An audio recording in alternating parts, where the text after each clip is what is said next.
why does a weaker person have to latch on to a stronger person? Like, why do you have to do that? It's important to look at this when I'm looking at Fight Club, because it wasn't just about the two previous scenes. This scene in particular stigmatized the opposite gender.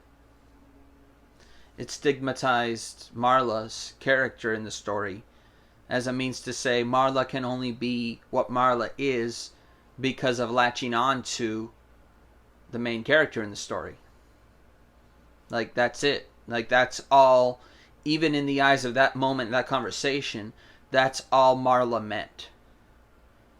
Already stigmatized as a meaning of what kind of energy you're putting out, what kind of action you're proceeding with in the moment. That categorizes every moment of you now. Everything about you is now defined in this context of how you are in this relationship. It builds one moment of a character as the whole thing. Like, that's it. That's all you are. You're a weaker person latching on to a stronger person. But that's a message to the audience. That's a message to the opposite gender, to me.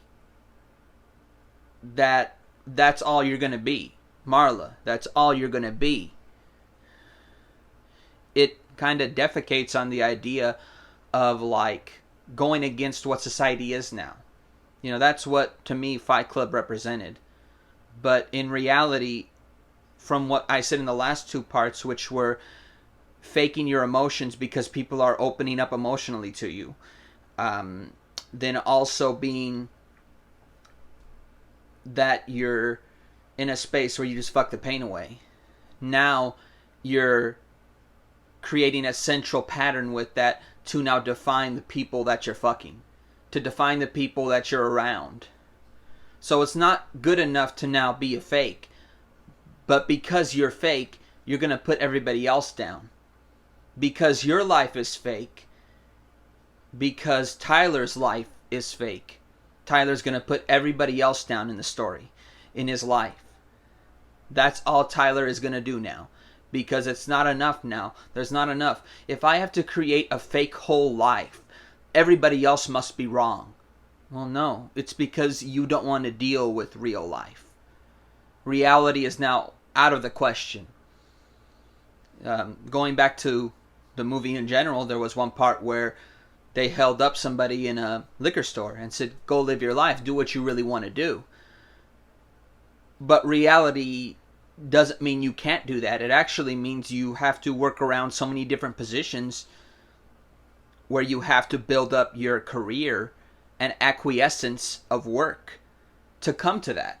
It doesn't just come to you unless you're willing to, basically what Fight Club is saying, kill everybody, hurt anybody to get where you want to go, or lie your way to not have to work and be able to have a Fight Club and paralysis of emotions and putting down other people for even showing off their weaker selves as only that. That's all they are. So to me, Fight Club is just a kind of ham-nosed kind of, I'm going to keep my head up in the sky and look so badly upon all of everybody who's not like me, who's not trying to kick life in its ass, but fake my life.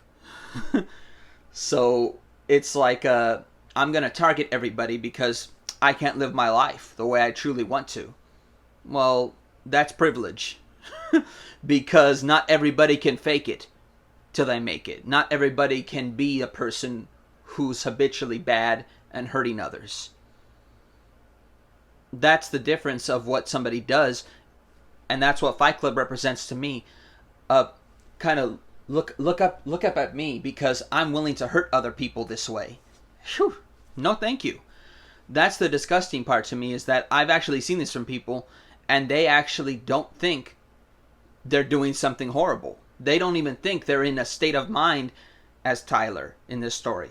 But the reality is, at least Tyler admits to this in some form in the storyline.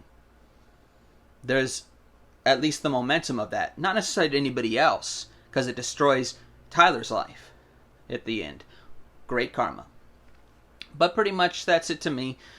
And that's what I looked at when I was watching this movie again, as I have over the years. And pretty much the disgust is very real. Bye.